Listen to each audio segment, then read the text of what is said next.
everybody. Thank you so much for joining us today. Uh, this will be the last installment of our June webinar series. Today's presentation will be Trans and Non-Binary Wellness, Navigating Identity and Healthcare Access. Trans and non-binary individuals often face significant barriers to affirming healthcare and wellness support.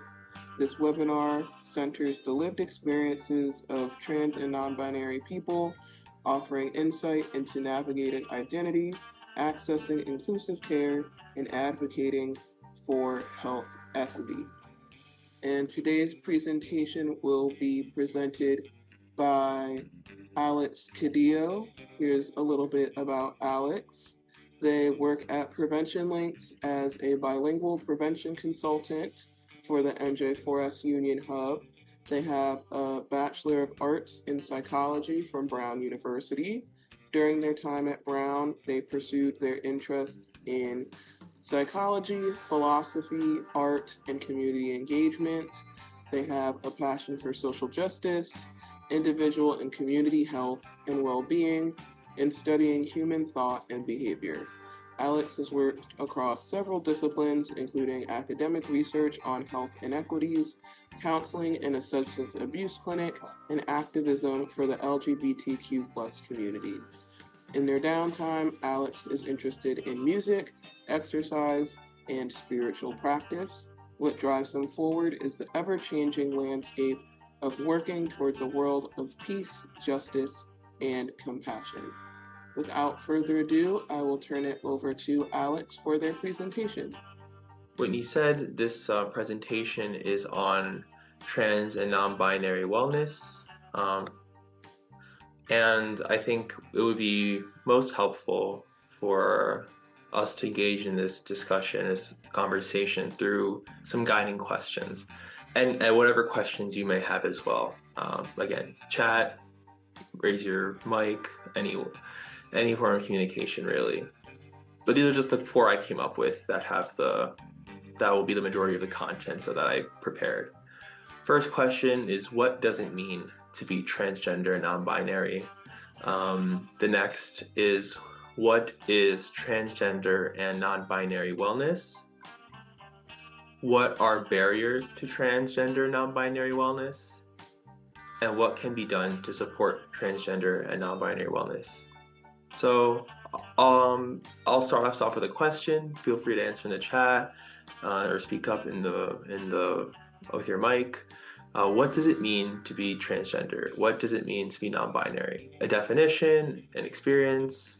I'll go over a definition, but what you guys know, what do you think it means to hold those identities? All right. That'll be okay. I can, for this particular question, like the first question, I can speak to my own experiences. I hope I can, and also speak as far as the textbook definition is. So, okay, so here, this slide, I have these two flags. So, every sexual orientation or gender identity on the LGBTQIA+ community has a assigned flag to represent them. So, transgender flag is the one that's light blue, pink, and white, and the non-binary flag is the yellow, white, purple, black one. The textbook definition of someone who identifies or is transgender is an umbrella term or an adjective that describes a person whose gender identity does not match their assigned sex at birth. And I'll go more into what gender identity is in the next slide. Non-binary as a term can fall under this umbrella term, but it also can be an umbrella term of its own, describing a person whose identity does not align within the gender binary. Because I say that it could be under the umbrella term of transgender because someone who identifies as non-binary does not necessarily identify with their assigned sex at birth, which, as we all know in this, the way things kind of go, like when someone's born, they're either assigned male or female. That's the gender binary. Someone who's non-binary is someone who identifies outside the binary. Any questions, comments, concerns? Everyone understand these definitions? And I'll go more into the more specific terms too.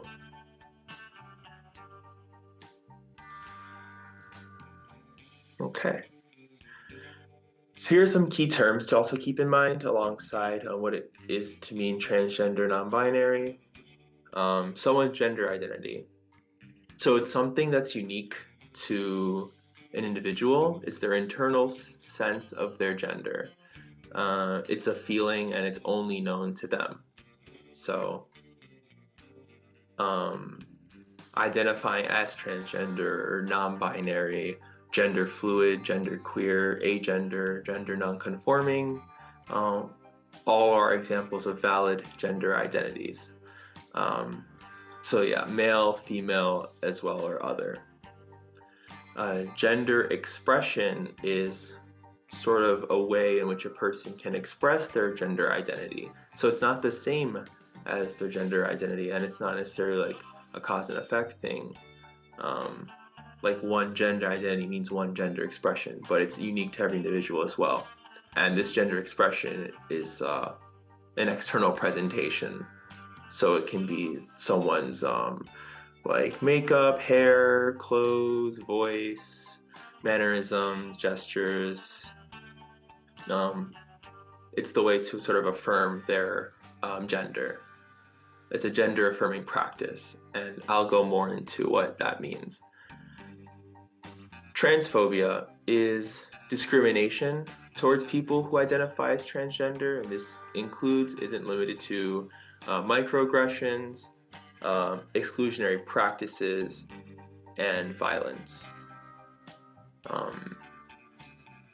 Transitioning is the process a transgender person goes through to align their gender expression with their gender identity. So what I was just describing now as far as like people's names, pronouns, voice, clothes, physical appearance, those are all expressions of gender, isn't their gender. Gender identity is that internal feeling I was mentioning, and the process of sort of aligning your expression, your outer self, with your inner self is called transitioning. Questions, comments, concerns? Again, these are straight from textbooks. I think my own experience as well. Like, I mean, as a non-binary person, someone who falls under the transgender umbrella, I don't identify as either male or female, so I am other. That's my gender identity. And the way I express that is through my name. My name's Alex. It's very gender neutral. My pronouns are they and them. I think I like my voice. I try to like keep my voice like a volume, a tone that makes me feel like I'm myself. Same with my clothes. It can vary because I identify specifically as gender fluid, which is a gender identity that refers to someone in the queer community, non-binary, trans, that whose gender can be like very, like it can be like one thing, like maybe one day you feel more masculine, one day feminine, one day you feel neither or both. As it goes, it's fluid, that identity. And yeah, I also dyed my hair recently because I was like, this is gender affirming for me. Makes me feel like it can present more androgynously. So, all right. Hopefully this next question can come to mind for y'all, especially with like what the current like news is on gender affirming care. So hopefully we're all decently well informed as to what that actually is. What comes to mind when you think of transgender wellness? What are some ideas, practices that come to mind? Again, type anything you'd like in the chat, share through your mic, and all participation is voluntary.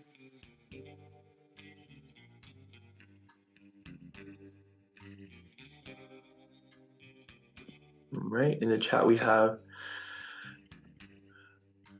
oh, Chris did say something in the chat earlier. I didn't read that. You were right, Chris, and say, do you have a gender that differs from the one you are born with? Exactly. Because either you are born with like male or female, usually is how it is. Intersex on a rare occasion, but that rarely is identified. So being transgender, non-binary means that your gender identity is separate or from your assigned sex at birth, which, by the way, someone's assigned sex at birth usually has nothing to do with their gender identity. Full stop. Someone's gender identity is like their feeling, their assigned sex at birth is what they were assigned. Whitney, as far as gender wellness, transgender wellness goes, is surrounding yourself with people that are supportive on your journey with gender. Yes, that is very crucial, actually. It's often like highlighted in the trans community, the importance of surrounding yourself with people who are like supportive. Not necessarily, not in the sense they have to agree with everything you say. Some of you have disagreements, but it's as far as the way they respect you and your gender, because again, someone's individual gender identity is known to them. So respect would mean affirming that they hold the feeling within them that is their gender identity. So that's social support, and you also have medical support and doctors that are informed of queer issues. There's more I think more movements now towards in medical schools at least to talk about social issues in medicine and dealing with diverse people, cultural differences, and that includes people who are in the queer spectrum. So yes, being informed, especially if you hold responsibility like a doctor, is very much so important to transgender wellness. So kind of in line with what Whitney and Chris said, transgender non-binary wellness refers to practices for health and wellness that serve to sustain and empower transgender non-binary individuals and communities. So you might be thinking, what makes these people, besides their gender identity and expressions, different from everyday cisgender people? Because transgender non-binary individuals make up what, as far as we know, 1% of the population. Basically, it does have to do with their gender identity because of a lot of transgender non-binary people have to deal with gender dysphoria. It's a very common experience to have if you are identifying as trans non-binary, and as a result, you may have specific health needs like physical, mental, social, emotional needs that relate to gender affirming treatment. And I'll go more into what examples of that are later. But I will go into what gender dysphoria is first.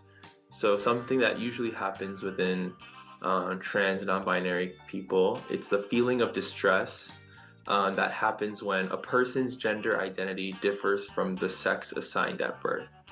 So it can be a result of being perceived a way that isn't who you are. Most specifically, it's my experience with gender dysphoria, it's I'm perceiving myself and my reality as a result in a way that just doesn't fit. It's you see everything, you can still hear the voices, walk around, feel your heartbeat, but things just aren't right because someone's gender identity is greatly tied to the way they navigate reality, in my experience at least. And ways in which gender dysphoria can be managed is through gender affirming care, which Whitney and Chris had mentioned some examples. With gender affirming care, in its essence, is referring to a range of social, psychological, behavioral, and medical interventions that are designed to support and affirm an individual's gender identity, especially when it conflicts with gender assigned at birth. So for me, I see a therapist who is gender affirming, informed in queer issues. Same with my providers for my physical health care issues.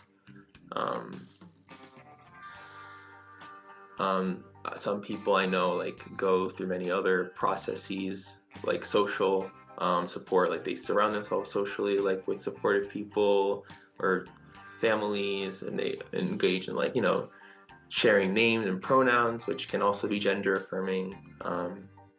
Because with the whole thing with the pronouns, which I know is such a hot topic now, is mainly like, my thing with that is you can't know someone's pronouns by just looking at them. Those are something you, at least in my opinion, my way I understand it, something you choose, because it's a part of who you are. They're your pronouns. Like, you have a name too. So it kind of goes like that as well. Questions, comments, concerns, ideas that are coming up. Next slide will be on examples of gender affirming care. All right, so here are some examples of gender affirming care.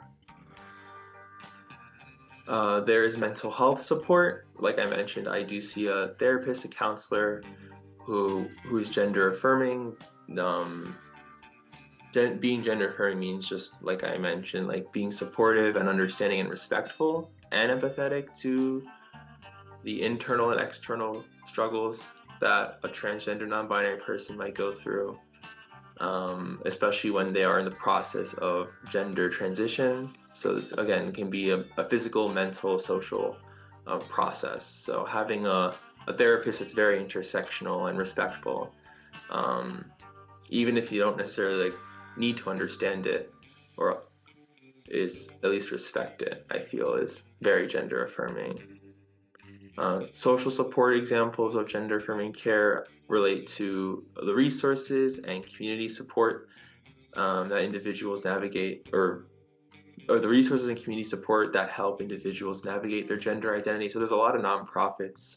For example, outside of my work as a prevention consultant, I work in activism for the transgender non-binary community in New Jersey. So some resources we apply are like financial resources or social support, mental health support, bringing community together and raising money for like relief and solidarity.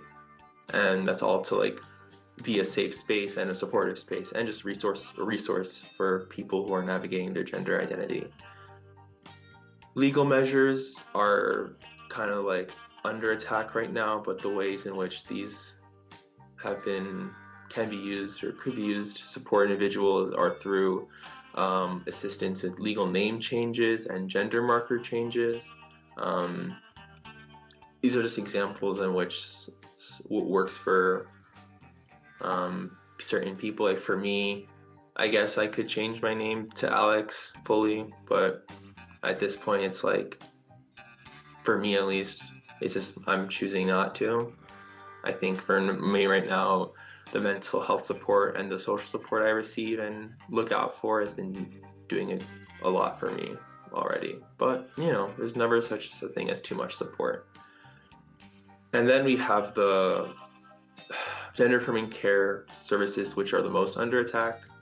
Regardless of what opinion you may hold, the facts stand that around 98% of people who choose to undergo some sort of medical service for their transition don't regret it. 98%. So basically it makes them feel better, and that's a statistic that beats like knee replacement surgeries. I think like 30% of people regret their knee replacement surgery procedures. And as a matter of fact, these medical services are very much so targeted. Well, the policies that are enacted are targeted towards people who are transgender, non-binary, because cisgender people also receive gender affirming care. So 99% of the population also receives that. Their haircuts, their social support, the beliefs they hold, clothes, pronouns.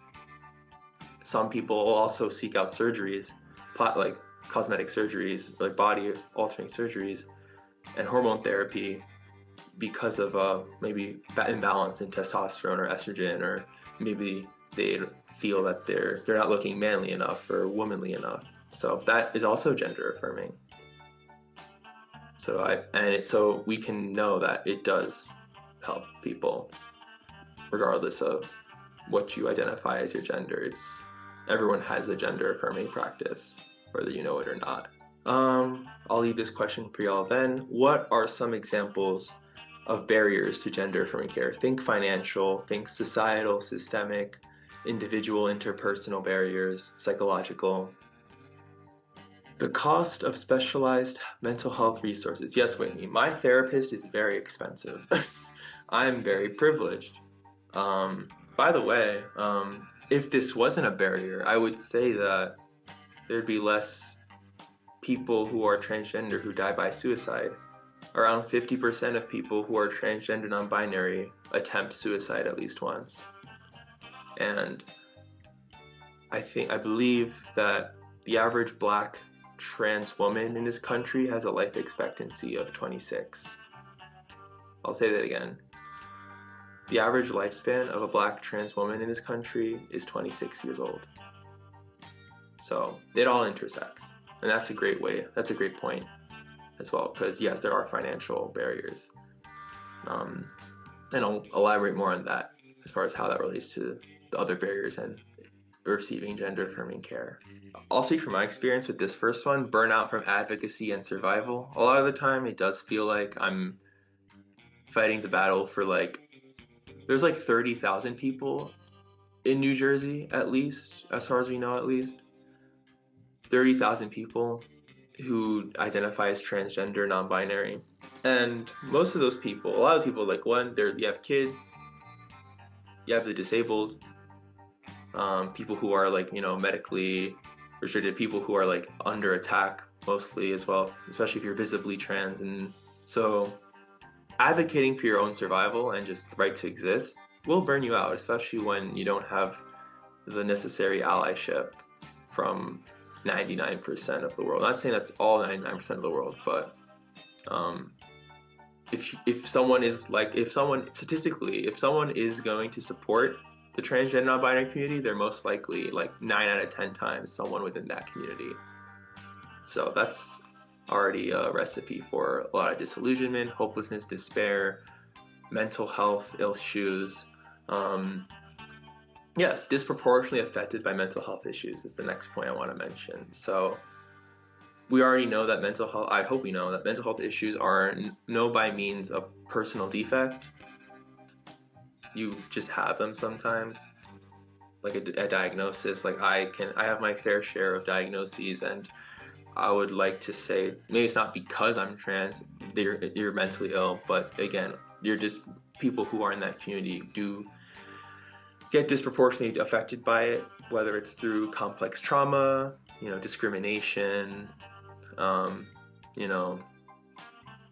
exclusionary practices, right, that can affect your sense of belonging and safety, like in the family.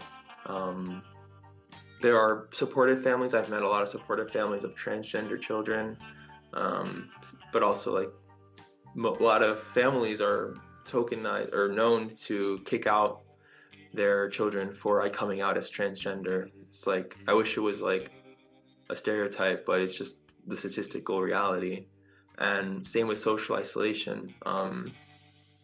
For me, it's I feel isolated through my gender a lot, because it's I live in a world where I have to explain my own existence to people because the languages that we use, the social conventions, things we take for granted, bathrooms, or just we assume people are either man or woman, can make you feel you're just something that you need to add on to the island rather than already a foundational part to it. Which is funny because transgender people have always existed. Full stop. I'll say it again. Transgender people have always existed. Always. Gender, as far as gender was a thing, as far as human consciousness was a thing, gender is always a part of that. So I'll highlight a lot of indigenous cultures, I think all across the world, pre-colonization, these societies, which which capitalism and colonization have called like underdeveloped, barbaric, or incorrect, or less than. Part of that was to erase transgender existence. If anything, people who weren't born man or woman, or people who were born a different gender than their assigned sex at birth, were part of society. We're an integral part. You know, we're respected, we're rejoiced, just like any other person deserves to be. I would like to tie this to lack of cultural competency, actually.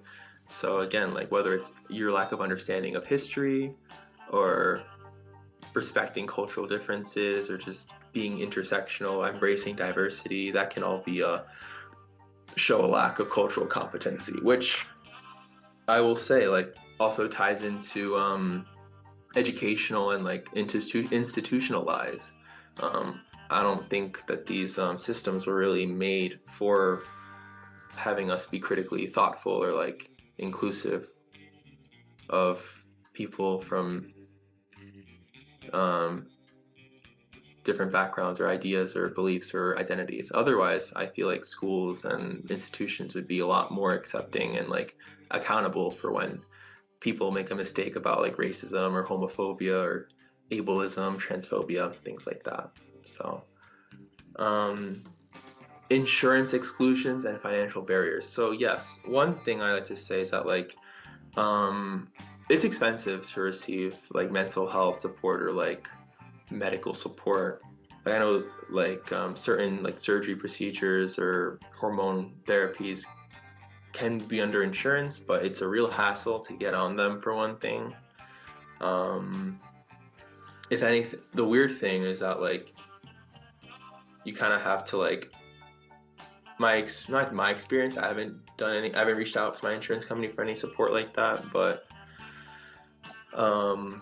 if you're looking to like start hormones or get top surgery or something, the insurance companies will be like, oh, we need a letter from like your therapist or something, which is an interesting way of going about things, I think. Because again, like one, there's already barriers to seeing a therapist, and two, like I feel like the individual knows their gender more than another person. But again, there's transphobia in every aspect of life.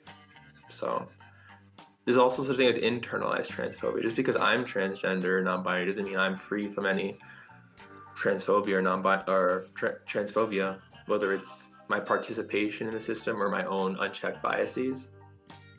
You know, you gotta deconstruct the mind, decolonize the mind, you know, and it's an ongoing practice. And as far as financial barriers go, I'll go into the next point as well. There's just, it just goes without saying, people who are transgender are more likely to face homelessness, poverty, discrimination in housing, employment, and education, and a lot of times just participating in those systems can be very traumatizing. As far as my experience with the education system goes, I would say like, yeah, like it's kind of hard to figure yourself out when you just are kind of like an other and you have your own work to do for yourself. So because there's discrimination in housing, you can't really get a job. Because of discrimination in employment, you can't get a job. And if you do have a job, you probably are discriminated against whether they know it or not. Whether it's their misgendering or microaggressions or outright exclusion because of your gender identity, make it hard to live or survive because, you know, you gotta make money. And same with education. If you didn't know this, like basically I think it's in the state of New Jersey or somewhere in this country, it's like they're basically targeting youth in schools, being like, oh, you can't use this name, you can't use this bathroom, or we're gonna out you to your parents if we find out you're transgender, which sucks because there's a lot of unsafe home environments. So even the systems that are meant to enrich our youth are kind of holding like a witch hunt for those who are most vulnerable. It's like houselessness, financial barriers, and healthcare, and of course social stigma. So there is transphobia and discrimination in healthcare settings. it's getting better, right? You know, starting to like, you know, develop the trainings and the screenings and the inclusive practices, hiring the right staff.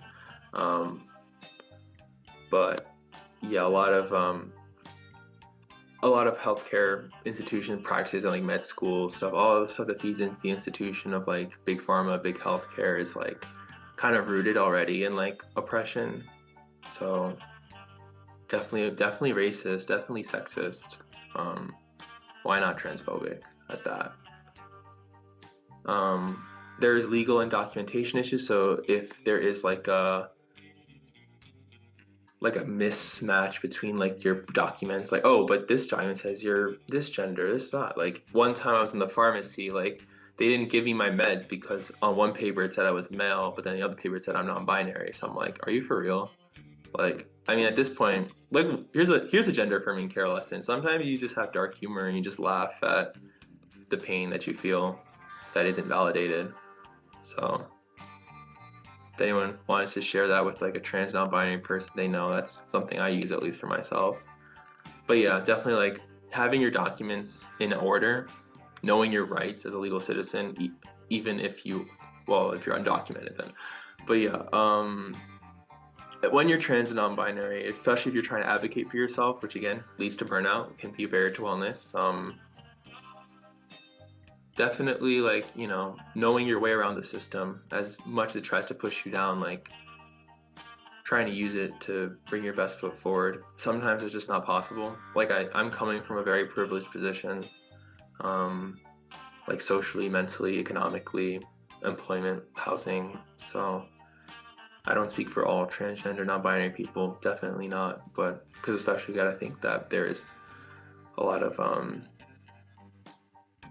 exclusion that goes on to having this identity when you cross it with other identities or situations that might lead to lack of privilege. We need to talk about lack of access to gender affirming care. So one, it's expensive. There's not a lot of it. It's actively trying to get shut down. If you go into a Planned Parenthood, you're already like, you know, being told to leave by people. Planned Parenthood doesn't just do abortions, by the way. They also do like a lot of gender affirming care stuff. So there's that. And the classic is violence and harassment. Like every day it's like a transgender person dying or like getting harassed or like told like they shouldn't use the bathroom or go to the gym or go to school or even talk or be an influencer because there's going to be harassment and threats on the internet or in person. It's just a part of being visibly trans. So like kind of like just not fitting into the idea of what a traditional man or a woman should look like. And if you're other, if you're like if you're a womanly man or a manly woman or I don't even know what you are, like you're just not anything. You're weird, you're queer, you deserve punishment, I guess. But again, I'm just trying to make excuses for people who just have unchecked bigotry. All right, does anyone want to add something or like add any follow-up questions on what I listed? There's many other barriers and it all intersects in many ways. These are just some of the ones that I lazily came up with. Just on the top of my head. But does anyone have anything they want to say? All right, but I believe in the power of people. I believe the power of trans people especially, and like the fact that they're gonna still exist no matter what, even if they have to hide, even if they do hide. There are ways to overcome these obstacles, and you know, not just for yourself, but for bringing other people with you, because we're all affected by the norm of like, oh, you have to be a man, you have to be a woman, or you're nothing else than that. We're all affected by that. So does anyone want to say some ways to overcome these obstacles or had any questions, anything else I'd said before I move on to this last few slides? At my last job, it was the administration being unwilling to change the language on intake forms. Okay. Oh, I read that. Oh yeah, that is a barrier for sure. Yeah, being unwilling to like change language to be more gender inclusive is a small act of transphobia. Definitely very acceptable. Well, accepted. I don't think it's acceptable, but yeah. Let's move on to ways to overcome these obstacles. And again, these are systemic, psychological, emotional, financial. But basically, it all comes down to people. Full stop. We keep each other safe. And if one of us isn't free, or one group of us isn't free, we're all not free. So we can advocate for activist groups and nonprofits that support trans wellness. So there are places like, where we work at, or other places that are grassroots that want to support trans wellness through education, through funds, through employment opportunities, or like financial literacy. So giving your time or money or resources or attention, or spreading it to people, doing what needs to be done so that these organizations can, collect their flowers as they deserve, because they're doing a lot of the nitty-gritty work for the community. In a similar vein, you can participate in mutual aid groups and funds. So mutual aid is, in a sense, like sharing resources like money or time or services or skills, education within groups, or like chat rooms, or like whatever forums, wherever you find people, wherever there's a request for support. And that's mutual aid, keeping each other safe instead of relying on like the transactional nature of the economy. You can also engage in civics and politics in a way that supports trans lives, calling legislators, protesting, advocacy work, or even just like advocating people in your own circles. Like existence is politicized. You exist, you're political. You can't escape politics. So especially in like the spaces you occupy, there are auras to it that kind of create like spaces for like maybe more inclusion for some voices or people and less for others. It's all power. Like, you ever feel like you're in a space, you're like, oh, this person has, or this idea has the power right now. Being privy to that, and maybe you don't have to like, be the one to speak up if that's not your position, but thinking of ways in which you can be involved in civics and politics in a way that is inclusive of people who are the most marginalized in society.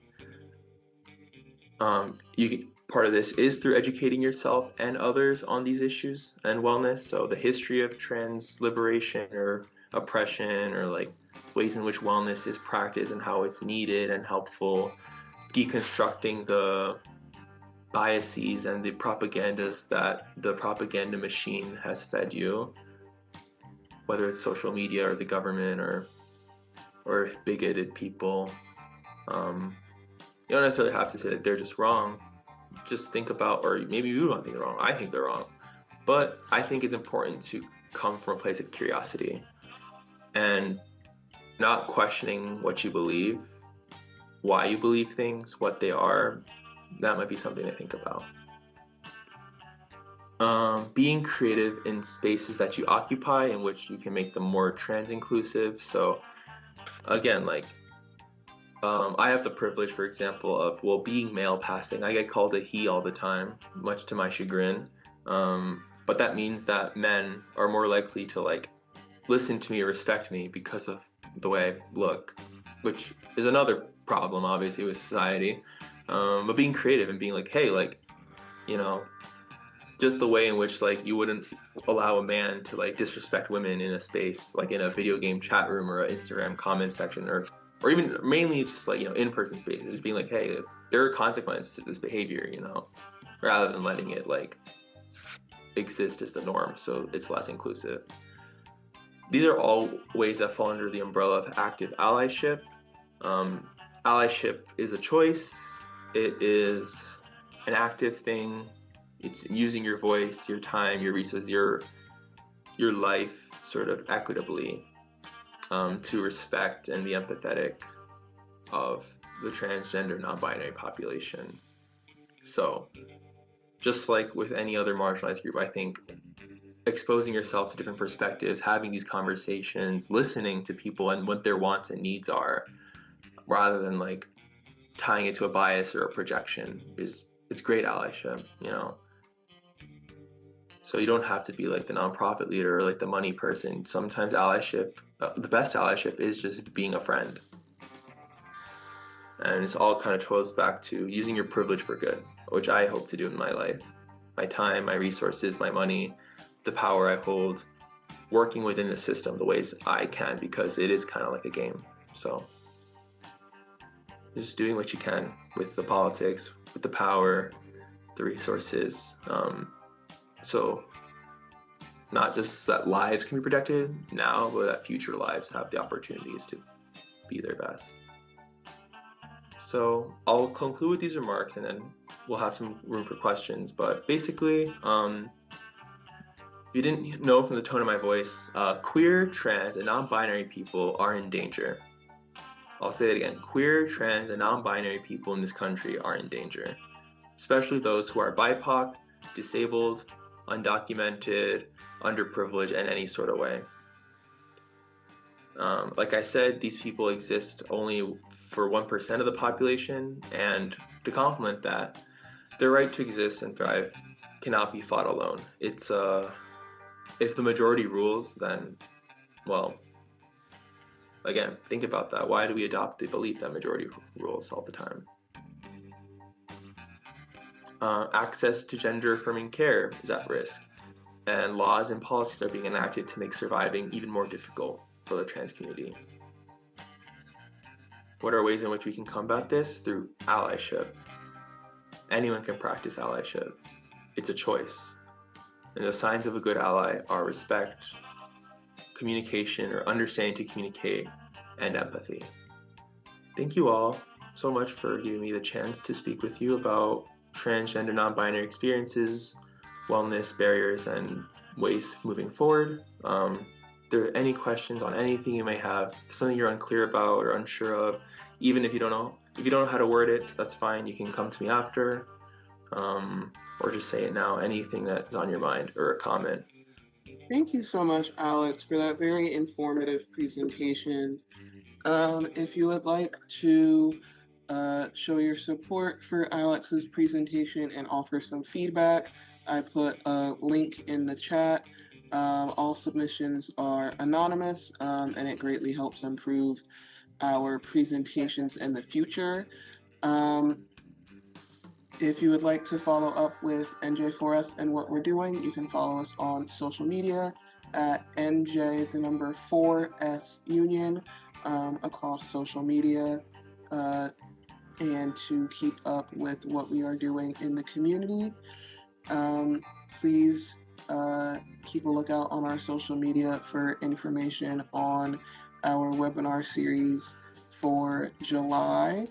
We will be talking about Disability Awareness Month and different topics surrounding mental health and disability, so keep a lookout for that. And thank you everyone so much for tuning in, and have a great rest of your day.